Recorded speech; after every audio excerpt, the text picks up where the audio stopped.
Els problemes. 1. Costum de subversió. Un destí marginal. Cap idea no podia ser tan grata com la d'Espanya a un peninsular format en la cultura del Renaixement. L'esplendor, si més no superficial, de la monarquia dels Àustries i el seu sentit unitari, un monarca, un imperio i una espada, havien de fer pensar en la Hispània romana dels textos clàssics i també en la Hispània visigoda de Sant Isidor, no menys il·lustres des del seu punt de vista. Hispànies unides y unitarias, cuando todos los reinos de España, que andaban derramados debajo del gobierno de diferentes reyes, por grande suerte, han vuelto a su antigua forma y conformidad. Digo Escolano, en señal de que todos ellos reconocen a un solo supremo monarca y señor. Los reyes se intitulan Reyes de las Españas, despertando el nombre que desde ab initio tuvo de llamarse las Españas, toda esta nobilíssima regió. Per això, perquè la paraula Espanya tenia aquest valor antic, comprensiu de tot el territori peninsular, no puedo dejar de dolerme, segueix el cronista, de la impropiedad de hablar del vulgo castellano, llamando a solo Castilla España y a solos los castellanos españoles. També els catalans érem espanyols, segons aquest concepte, i amb tant de dret com els castellans a ostentar el gentilici comú. En el segle XVI i XVII abunden els testimonis literaris procedents dels països catalans que coincideixen amb l'opinió de mossèn Escolano. El recel anticastellà no era un obstacle a l'espanyolisme de la nostra gent. Ben al contrari, n'era un estímul. Es tractava de negar als castellans el monopoli d'Espanya. Espanya era alguna cosa més que Castella, amb una mica d'orgull, amb Quio. Però el problema no era un problema de nomenclatura. La monarquia dels Àustries es quedà a mig camí d'allò que estava en l'obligació d'ésser. Aquella fou l'hora de la constitució de l'estat modern i la monarquia absoluta resultava l'instrument indiscutiblement útil per a realitzar-lo. La base plurinacional de l'estat havia de ser eliminada. Un estat modern no podia ser sinó un estat unitari, i l'unitarisme seria sempre precari si només s'aguantava sobre una unitat institucional mínima.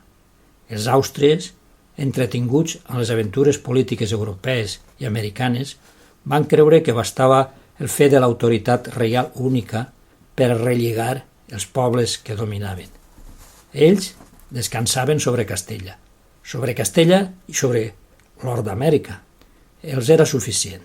Per això van deixar intactes les autonomies dels estats de l'antiga Corona d'Aragó, de la subsistent Corona d'Aragó, malgrat tot.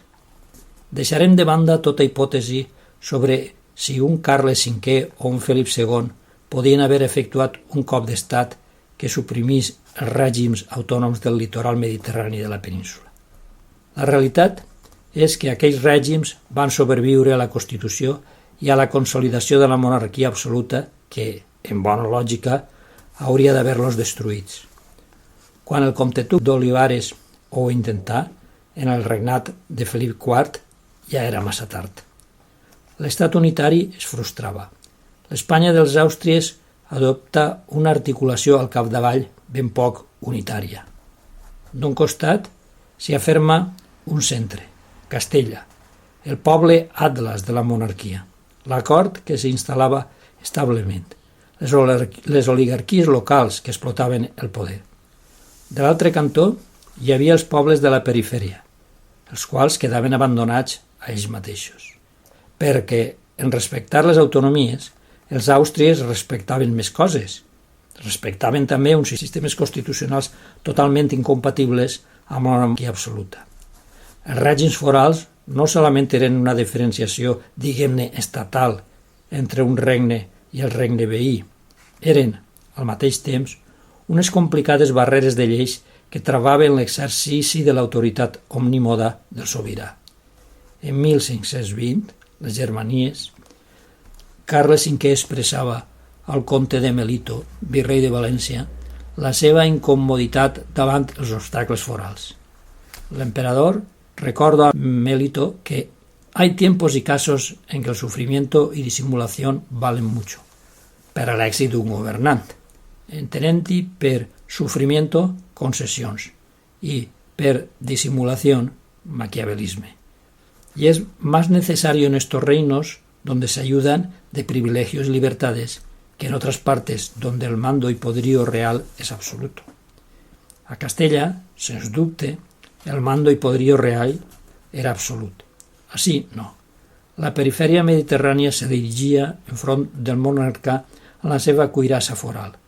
El rei té les mans lligades, perquè els regnícoles s'ajuden de privilegios i libertades. Com a contrapartida deplorable, els regnes privilegiats ja no són autocèfals, no podran resoldre els problemes per ells mateixos. És el rei, el centre, que ha de resoldre'ls. Però el centre té altres coses a fer. Ni ho podria fer amb els procediments amb què està habituat, poder absolut, perquè els furs ho impedirien. El desfasament entre centre i perifèria serà constant, des de Carles V fins avui.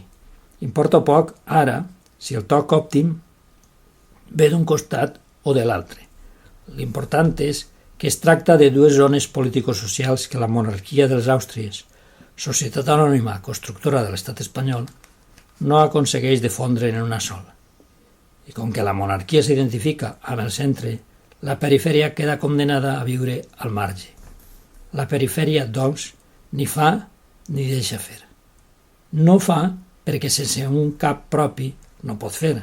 No deixa fer perquè, encastellada en el parapet foral, intercepta tant com pot el mando i poderío del rei absolut.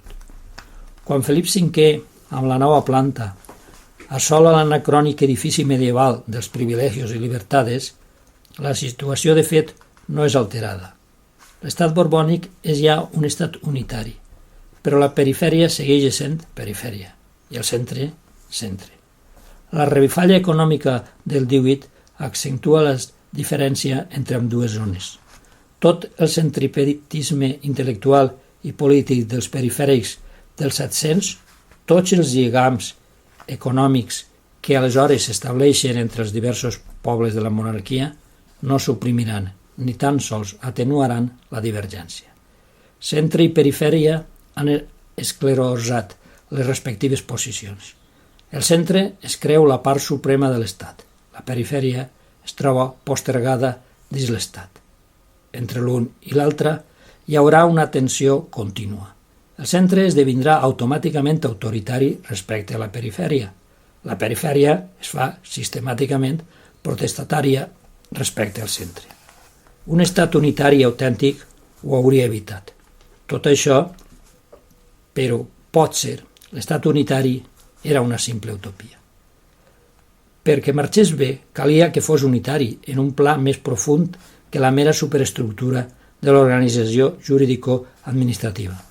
Hauria calgut que fos unitari en la base social, és a dir, uniforme en la seva complexió de poble. La geografia i la història, i sobretot l'economia i els hàbits mentals que en deriven, impossibilitaven, o més encara, contradeien aquella uniformitat. El centre intentava salvar l'inconvenient reduint la perifèria per assimilació i per coacció. I ha fracassat. En algun moment, la perifèria ha semblat voler imposar-se al centre, imposar-li un rei. L'arxiduc Carles d'Àustria en 1705, una revolució, la federal de 1873, una reacció, la carlina, un ideal qualsevol més o menys ben intencionat de reajustament de l'Estat. Però tot inútil. La marxa sobre Madrid, que en 1843 acomplien les tropes sortides de València i que derrocà la regència d'Espartero, no fou ben bé un triomf de la perifèria, sinó de Narváez. Si el centre fracassava en un sentit, la perifèria ha fracassat en el sentit contrari. El centre s'ha aguantat fins ara a les inèrcies de l'Estat. Al cap i a la fi, l'Estat era ell. La perifèria s'ha esbravat, en canvi, a força de subversions. Només una part del 18 té, en el terreny dels fets, la calma feinera d'una treva, però la subversió se li ha fet costum. Unes vegades ha arribat a la vora del secessionisme, com el 1640. D'altres justifica en les més brillants afirmacions espanyolistes. Tant hi fa. En el fons, no és sinó subversió, dissidència incurable.